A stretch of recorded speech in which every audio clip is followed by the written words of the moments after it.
चमचमीत सुके बोंबील फ्राय आणि त्यासोबत जर तांदळाची भाकरी मिळाली तर काय ती मज्जा येणार। आणि पावसाळ्यात जर तुम्ही अशा पद्धतीने एकदा सुके बोंबील फ्राय केलात ना, इतकी चवीला भारी बनून तयार होते ना, आणि तुम्ही इथे पाहिल्यावरच तुमच्या तोंडातून पाणी सुटेल। रेसिपी इतकी सोपी आहे आणि अगदी 10 मिनिटात बनून तयार होते आणि गावाकडची ही खास रेसिपी आहे, तर तुम्ही सुद्धा एकदा नक्की ट्राय करा। आणि तुम्ही सुद्धा जर बोंबील प्रेमी असाल ना, तर हा व्हिडिओ शेवटपर्यंत नक्की बघा। सुके बोंबील फ्राय करण्यासाठी लागणारे साहित्य काढून घेतले आहे। बारीक चिरून घेतलेला भरपूर असा कांदा घेतला आहे, त्यामध्ये घालणारे आंब्याचा आंबट, टोमॅटो, मिरची आणि इथे सुके बोंबील आहेत ते कट करून घेतलेले आहे। इतक्या साहित्यामध्ये खूप छान असे सुके बोंबील फ्राय बनून तयार होते। तर चला झटपट अशा रेसिपीला सुरुवात करूया। तेल घालून घेणार आहे। तेल इथे गरम झालेले आहे, त्यामध्ये घालून घेणार आहे कांदा,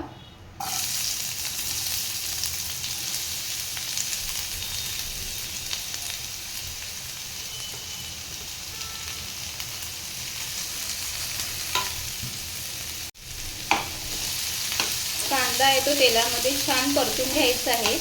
आणि कधीही सुके बोंबील फ्राय करणार असेल ना, की त्यामध्ये कांदा थोडासा जास्तच घालायचा, तेव्हाच ते सुके बोंबील फ्रायला खूप छान चव येते।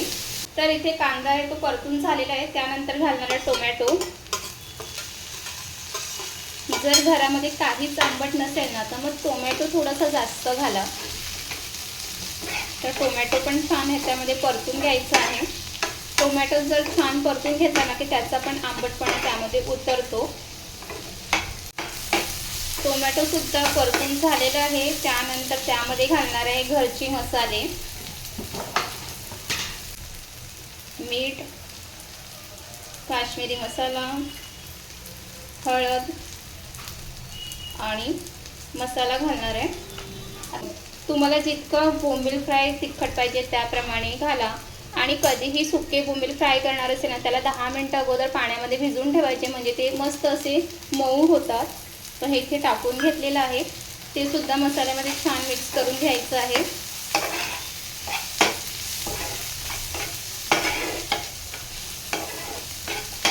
आणि ह्यामध्ये सुके बोंबील घातल्यानंतर खूप छान असं सुगंध सुटलाय।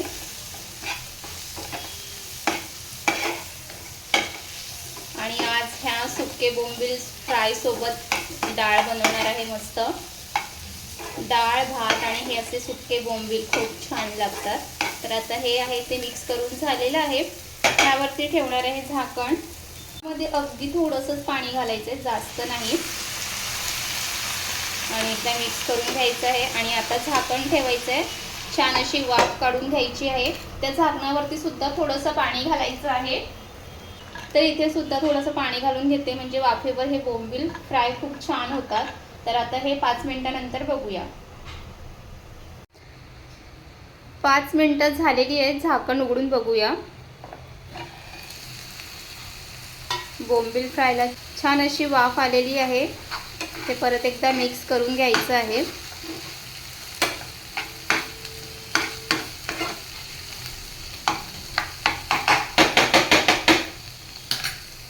त्यानंतर त्यामध्ये अगदी थोडंसं पाणी घालणार आहे आणि परत झाकण झाकून ठेवायचं। 4-5 मिनिटांनी परत बघूया। तर इथे झाकण ओपन करून बघूया की इथे सुके बोंबील फ्राय झालेले आहेत की नाही। इथे पाहू शकता किती मस्त असे चमचमीत अशी ही सुके बोंबील फ्राय बनून झालेले आहे आणि अगदी 10 मिनिटांमध्ये तर बनून तयार होते आणि किती छान झालंय बनून। आणि ह्यानंतर आता ह्यामध्ये वरून घालायचा आहे गरम मसाला। वरून गरम मसाला घालून घेते। वरून गरम मसाला टाकून घेतलाय, त्यानंतर गरम मसाला ते सुद्धा छान मिक्स करून घ्यायचं आहे। आणि गरम मसाला शेवटी घातल्यानं अजून ह्या बोंबील फ्रायला खूप छान चव येते। तर इथे आपलं हे मस्त असं बोंबील फ्राय बनून तयार झालं आहे। आता वरून भरपूर अशी हिरवी कोथिंबीर घालणार आहे। वरून अशी भरपूर हिरवी कोथिंबीर घालून घेते।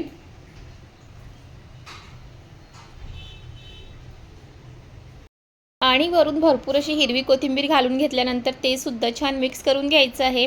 आणि अगदी चमचमीत अशी ही सुके बोंबील बनून तयार झालेली आहे. 10 मिनिटात होते. जास्त काही साहित्यही लागत नाही आणि पावसाळ्यात तर सुके बोंबील फ्राय खाण्याची एक वेगळीच मज्जा असते. डाळ भात आणि त्यासोबत सुके बोंबील किंवा तुम्ही भाकरीसोबत खा, चपाती कशासोबतही खा, पण ते छानच लागते. आणि रेसिपी इतकी सोपी आहे ना, तुम्हीसुद्धा नक्की ट्राय करा. रेसिपी आवडली असेल तर लाईक करा, कमेंट करा, शेअर करा आणि आपल्या चॅनलला सबस्क्राईब करा, कारण खूप नवनवीन रेसिपी ब्लॉग येत राहणार आहे. आणि एक महत्त्वाचं की तुम्हाला आपल्या रेसिपी आवडत असतील तर लाईक करत चला, एक छान कमेंटसुद्धा करत चला. तर पुन्हा भेटू एका नवीन रेसिपी ब्लॉगसोबत. तिथपर्यंत मस्त खा, मस्त राहा आणि या पावसाळ्यात स्वतःची काळजी घ्या. बाय.